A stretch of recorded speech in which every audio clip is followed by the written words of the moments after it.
Well, I think one of the most striking and significant things about being here, as opposed to watching this on television, is the great diversity of who Americans really are.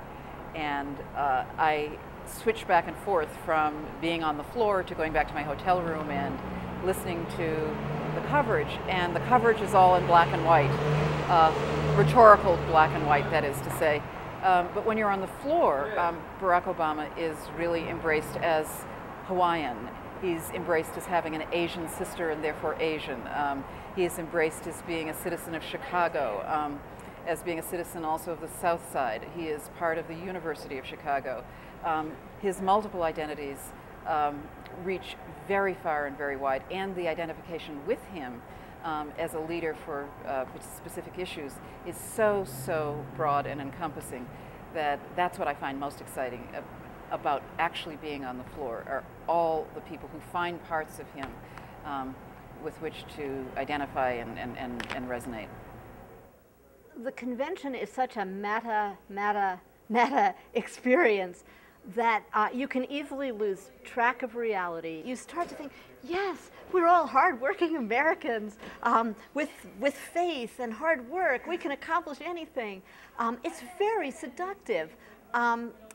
But there is one thing I want to mention that I've noticed is not missing from the big fiesta, which is a real solid mention of reproductive rights. The platform is great on reproductive rights and on abortion rights, but it was one of the few things I thought, you know, Hillary, who I thought her speech was very good, she could have mentioned it. Biden, he could have mentioned it. Somebody could have mentioned it because it's going to be quite an issue in the campaign. You know, the thing that really struck me as significant is the inside-outside split here at the DNC. I got here on Sunday to catch the tail end of the anti-war protest, and people expected 25, 50,000 people to show up, and you know, about 1,200 people showed up, maybe double that. I think certainly part of that is that there's an enormous police presence here, an obscene amount of money spent setting up protest pens, dissuading people from coming out. That's certainly part of the explanation.